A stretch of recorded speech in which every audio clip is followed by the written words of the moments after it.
here's how missionaries and Mormon missions work with all this stuff. It's you have what's called a companion. It's another missionary that you are like assigned to be with for X amount of months, and then every 3 months or so they do transfers, and sometimes you get moved, sometimes you stay and you get a new companion, and the companion moves. But randomly, I'm in this certain area in Toronto, and I get a new companion. He's just come from this other area, and he tells me this story, and I would have to say, like, you just have to know this guy to know that, like, I believe him.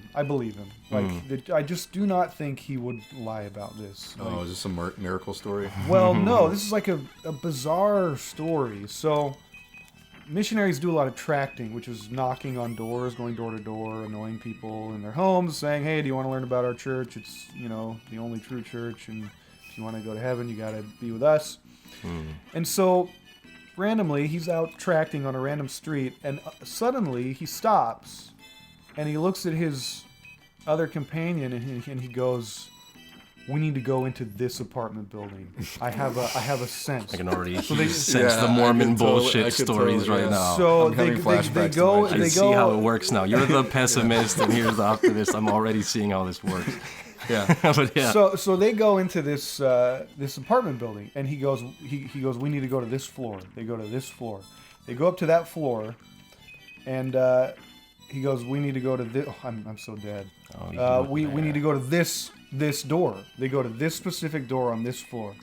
They knock on the door, and the guy who answers the door is like this, 40-something-year-old Middle Eastern guy who looks at my companion and goes, we've been waiting for you. Wow. And he's sitting there with his family, right? And it's this moment these two strangers are sharing where they're both like, I don't know what's happening. I just know that, like, I have been prompted to do this. So they go there, and they teach him all the missionary discussions that are like, this is what you need to teach someone to be a part of the church. Sure. And he teaches him for like 3 months. And at the end of it, the guy is just like, doesn't join the church. It doesn't turn into anything. And they both just kind of are left shrugging their shoulders going, I don't know what this was for, but that's what this was.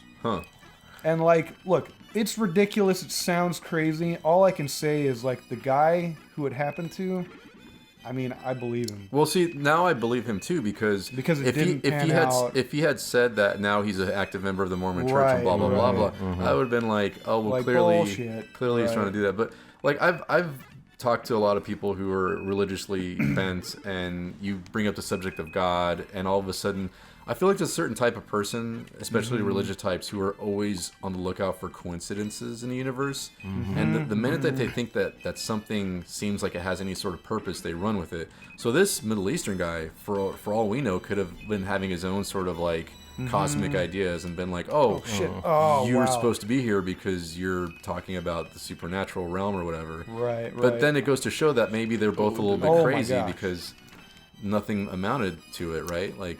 Yeah, it could have just been happenstance that they were both seeking something out and they found each other in the right moment. I think you're fucked, Chris, by the way. Yeah. No, I'm going to go ahead and be a cynic oh my here, gosh, it's so unforgiving. I think you beat my score. I think you got number one. Oh, I was going to say that close. I matched it perfectly, but that makes no sense. Oh, top in the score. Dude, I'm the reigning champ. Are you? Because also got a stick. My Mormon roots. Marmon. You're Marmon. Yeah. Oh! I'm going to come back in and swoop. Whoa. Just wait. See, you're better at the controller already. Dude, I got this, man.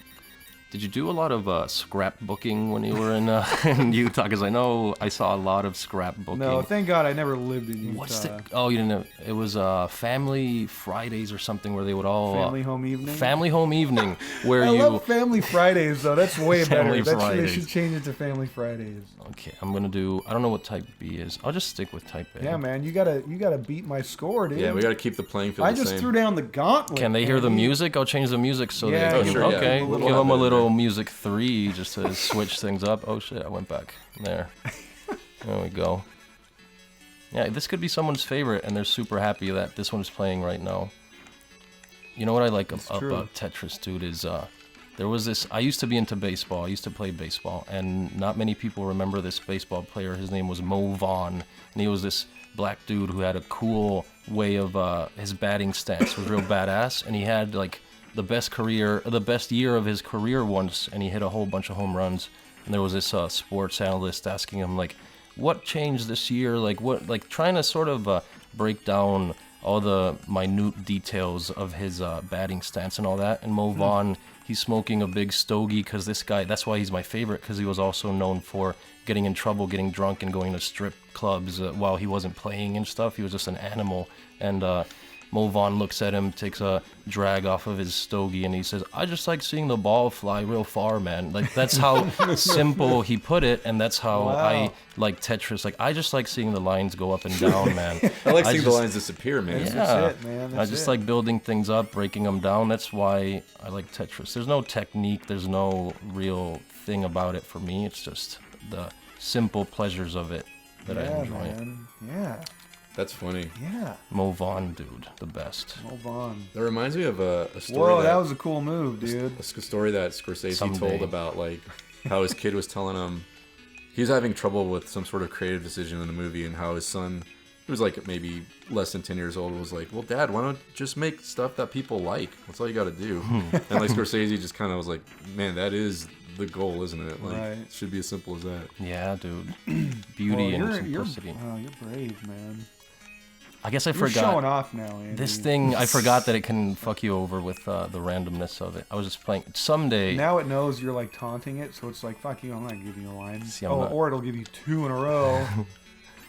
I think it's because it appreciates I changed the song. I bet so many people play it and just stick to song 1, and it's like, God damn it, dude. So it's like. You're giving it its own personality. Yeah, it's rewarding me now. There we go. Just the spirit of Miyamoto smiling down upon you. Wait, so why were you in creepy Utah, smile. Andy? What took you to Utah? I was dating someone from Utah. Not a Mormon. She was when she had just gotten out, and I just helped her go further into the dark side of when she met me. So I got to experience the Utah life for a bit. Yeah. It would be cool. We don't have to go back to that. I was just curious. Nah, it's fine. It's like I always look back at Utah as this crazy experience I wouldn't have had if I hadn't have met her, because who goes to fucking Utah? No offense, but I mean... I mean, what's there if you're not Mormon? I mean, skiing if you're rich, or I guess job opportunities if you're white.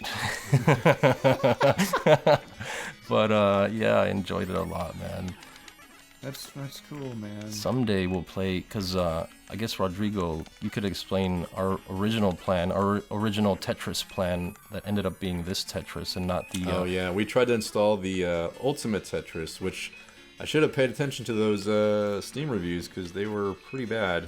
But Ultimate Tetris. Ultimate Tetris. So apparently it works on the PS4 better than the Steam, better than PC. Well, I think we're getting street cred playing this one, because this is, like, unforgiving. This is hardcore. There's like the I honestly think it's a lack of algorithm. Man. Yeah. God damn That's why I like the old Mario Karts better, because there wasn't that sort of bullshit sort of like, if you're in the lead, your speed gets decreased, and if you're in the back, you start to go faster. Oh, really? Like, I really don't like that. Like, it's pretty... That's why every race feels like a close call in the latest one. So I feel it's kind of not as exciting. Man, I have not played Mario Kart in a long time, but that was a great game. Shit, dude. No! Might be it. No, Oh, no, there you go. Okay, I'll fix it. Damn, the D-pad kind of fucks me over. Yeah. Okay. How'd you... I guess Chris just has smaller fingers or something. What are you trying to say, dude? Just saying you're better at video games. No, really? Okay. Oh, fuck, dude. See? I feel your pain, Andy. Okay, I can fix it. I don't. Let's see if I can do this. There. Okay. Whoa. And then this. Wait. This is unforgiving, man. There. Speaking of unforgiving, do you like Metallica? I could get down to some Metallica sometimes. You like Metallica, Chris? Dude, everything. I recently... Well, first of all, it always depends who I'm hanging out with. So I've been hanging out with a lot of white kids that like to smoke weed. So you're a chameleon. Kind of. It helps when I'm new somewhere. It's just... When in Rome, do as the Romans do, I say. So that's why in Utah, I was all smiles. Utah. But I've been hanging out with a lot of white kids that like to smoke weed, so they like that underground... trap hip hop music. But if it were up to me, oh shit. Oh, that would have been awesome. If it were up to me, I like. I'm talking about I'm talking about SpaceGhostPurrp, man. SpaceGhostPurrp is the truth according to these people. That's a musician. That's SpaceGhostPurrp, dude. I love Space Ghost. He loves it too. It's a great band name. He's all about that shit.